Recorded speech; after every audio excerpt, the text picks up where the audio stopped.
বাসায় ছোট বাইম মাছ এনেছিল, তো ভাবলাম আজকে একটু বাইম মাছ দিয়ে একটু টমেটো দিয়ে হালকা ঝোল করে রান্না করব। প্রথমে আমি পরিমাণ মতো তেল দিয়ে নিয়েছি, দিয়ে তারপর পেঁয়াজ কুচি আর হচ্ছে রসুন কুচি দিয়ে দিলাম। রসুন কুচি দিয়ে করলে আমার কাছে যে কোনো মাছ খেতে একটু ভালো লাগে, ছোট মাছগুলো। তো রসুন কুচি আর পেঁয়াজ কুচিটা দিয়ে একটু রসুন বাটা দিয়ে দিলাম। ছোট মাছ যেহেতু রান্না করব, এখানে আমি আদা বাটা দিব না।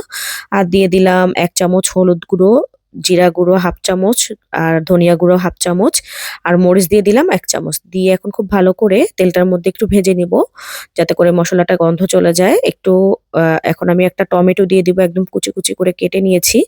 এখন টমেটোটাকেও ভেজে নেব আরকি। তো টমেটো থেকে পানি ছেড়ে দিবে যখন, তখন একটু পানি দিয়ে দিচ্ছি।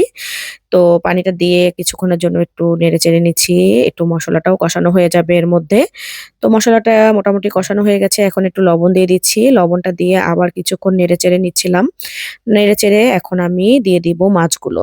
তো এই মাছগুলো একদম ছোট, ছোট বাইং মাছ ছিল। তো ভাবলাম একটু ভুনা করি। একটু ভুনা বলতে হালকা একটু ঝোল রাখবো আরকি। তো মাছগুলোকে খুব ভালো করে ওয়াশ করা হয়েছে। তো এখানে শুধু বাইম মাছ না, এটাকে ভুতুম মাছও মনে বলে। আ আমাদের গ্রামের ভাষায় আরকি বলে ভুতুম মাছ। তো ২ রকমের মাছ ছিল ছোট, ছোট। তো এটাকে আমি এখন টমেটো দিয়ে খুব ভালো করে কষিয়ে তারপর একটু পানি দিয়ে দিব। একটু পানি দিয়ে দিব যাতে করে সিদ্ধ হতে যতক্ষণ লাগে আরকি, হালকা একটু ঝোল রাখবো। আর শীতে মাছগুলো একটু শীতের সময় দেখা যায় একটু ঝোল, ঝোল করে রান্না করলে একটু ভালো লাগে।